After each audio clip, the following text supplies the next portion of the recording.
Harka fuunee akka maltan kabajamtoota daawwattoota keenyaa miidiyaa wiirtuurraa oduu galgala kanaa qabadhee isiniif dhiyaadheen jira. Oduu isinitti immoo kan isin faana turu ani Loobee Girmaati.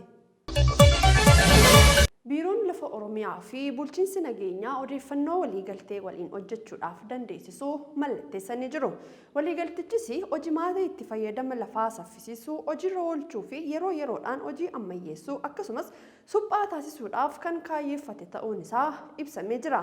Waliigaltichis hoogganaan biiroo lafa Oromiyaa obbo Guutaa Lochoree fi daayirektarri bulchiinsa nageenyaa odeeffannoo obbo Salamoon Sookaan mallatteessanii jiru. Wayita waliigaltichaatti obbo Guutaa Lochoreen hojiilee itti fayyadama lafaa ammayyeessuu fi gara dijitaalaatti jijjiiruudhaaf waggoottan 13 darban qaamolee garaagaraatiin qorannoon taasifamaa turuu isaa yaadachiisanii kanaan walqabatees ragaalee faffaca'anii argaman qindeessuudhaan bulchaa lafaa karooraan hoogganuu to'achuu fi tajaajila si'ataa kennuudhaaf sirna dandeessisuu diriirsuudhaaf waliigalteen mallatteeffamee karoora qabamee hojiitti hiikuudhaaf kan tumsu ta'uu ibsanii jiru. Obbo Salamoon Sookaanii gama isaaniitiin lafti qabeenya dimshaashaa ta'uu kaasanii sirnaayyoo hin hoogganamne madda walitti bu'iinsa faayidaa akka ta'us heeranii jiru. Ragaan qabeenya lafa teeknooloojiin deeggaruu fi karooraan hoogganamuu akka qabu kan ibsan yoo ta'u, waliigalteen biiroo lafa Oromiyaa waliin mallatteeffames sirnoota kaadaastaraa fi ji'oospaashaalii fayyadamuudhaan bulchiinsa lafa gara dijitaalaatti jijjiiru ammayyeessuu, eegumsa nageenya raagaalee fi leenjii garaagaraa ogeeyyiif kennuu kan haammate ta'uu ibsuun ragaan bulchiinsa nageenyaa odeeffannoo irraa argame ni mul'isa. Marii biyyaalessaatiif dhimmoota xiyyeeffannoo barbaadan adda baasuudhaan yeroo qabametti akka xumuramuuf qooda fudhattoonni hundi deeggarsa taasisuu akka qaban afayaa'iin mana maree bakka bu'oota uummataa obbo Taaggasaa Caafoon ibsan.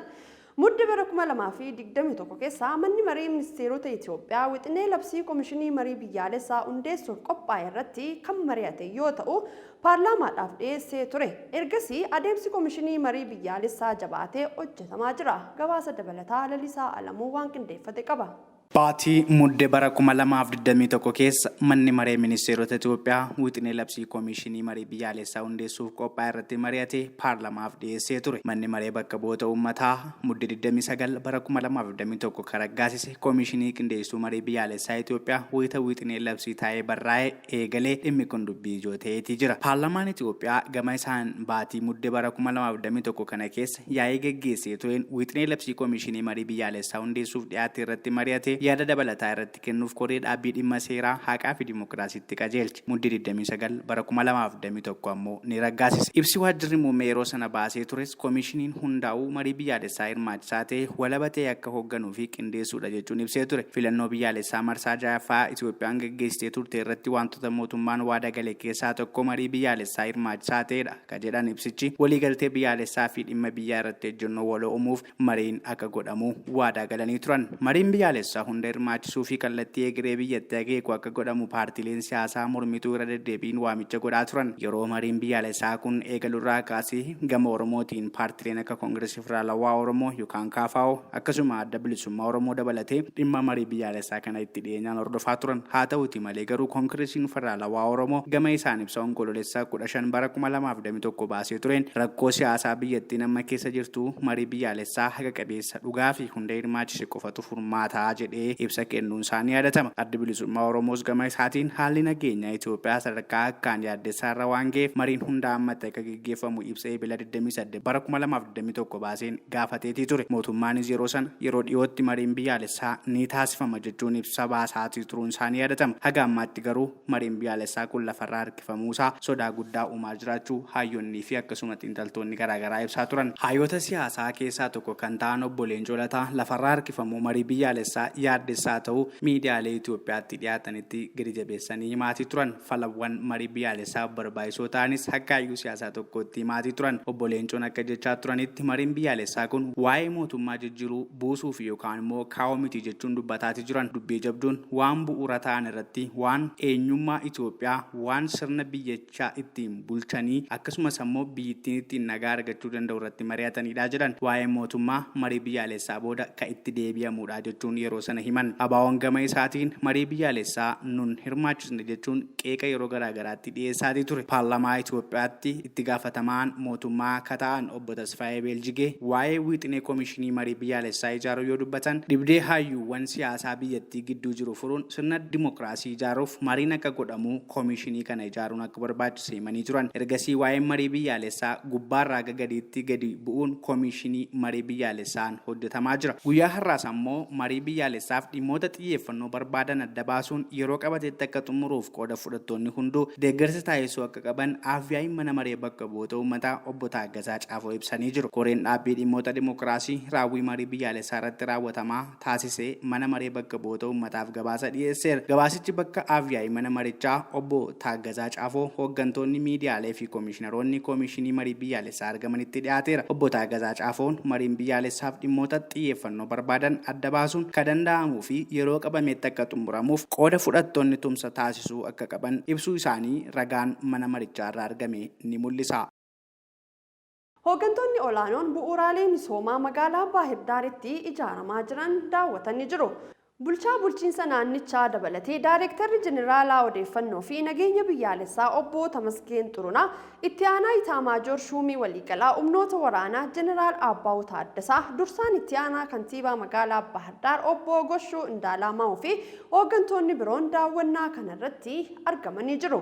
Bakki gamoo waajjira bulchiinsa naannoo Amaaraa ijaaruudhaaf adda baafame daawwannaa kanaan kan ilaalan yoo ta'u bulchaan bulchiinsaa obbo Araggaa Kabbadaa akka jedhanitti ijaarsa gamoo kanaa raawwachuudhaaf bara baajataa kana birriin miiliyoona 250 ramadamuusaa fi dafee hojiitti akka galamu ni taasifamaa jedhanii jiru. Bulchiinsi magaalaa Finfinnee kootaa sabaa akka ulaagaa ramaddii gita hojii ol'aanaatti ka'uusaa ni balaaleffannaa jedhan. Qormaata ga'umsa hojjetoota mootummaa magaalaa Finfinneetiif kennamu ilaalchisee bulchiinsi magaalichaa ibsa akka laatu paartilee lammiilee Itoophiyaa haqa hawaasummaatiif Izeemaa gaafate.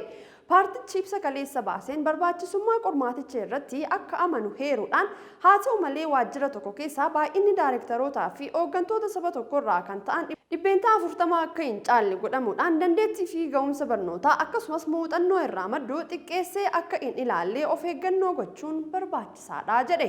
Dhaabbilee biyyattii keessa jiran hundaa lammiilee hundaaf carraa walqixa kennuu akka qaban kan amanu kaneere ibsi Izeemaa kun haa ta'u malee sadarkaa kanaan kootaa sabaa akka ulaagaa olaanaa kaa'uudhaan tajaajila si'eessuus ta'ee haqa mirkaneessuu irratti faayidaa waan hin qabneef cimsinee balaaleffannaa jedhe. Itoophiyaan waggaa 3 keessatti dhaabbata miseensa daldala addunyaa ta'uudhaaf hojjechaa akka jirtu ministeerri daldalaa fi walitti hidhamiinsa naannawaa hime. Ministeerri daldalaa fi walitti hidhamiinsa naannawaa obbo Gabramasqal Caalaa marii miseensummaa dhaabbata daldala addunyaa fi waliigaltee naannawaa daldala bilisa Afrikaa ilaalchisuudhaan har'a miidiyaaleedhaaf ibsa kennanii jiru. Itoophiyaan mariiwwan marsaa 4 kanaan dura mari'atteen gaaffilee 600 biyyoonni miseensa dhaabbatichaa 164 gaafataniif deebii kennuu ishees ibsanii jiru.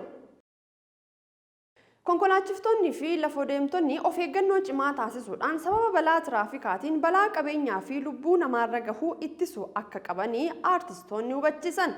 Aartistoonni kunneen magaalaa Hararitti argamuudhaan konkolaachiftootaa fi lafoo deemtotaa fi sochii tiraafikaa irratti barnoota hubannoo cimsu kan kennan yoo ta'u, aartistoota hojii kana irratti hirmaatan keessaa aartist Daani'eel Gabayyoo biyyattii magaalota adda addaatti argamuudhaan sochii tiraafikaa irratti barnoota hubannoo namoota cimsuu kennaa jirra jedhanii jiru. Rakkoon balaa tiraafikaa nama hundaa kan tuqu ta'uu himanii keessattuu biyya keenyatti sababa balaa tiraafikaa keessaa inni guddaan ariitiin oofuu akka ta'e ibsanii jiru.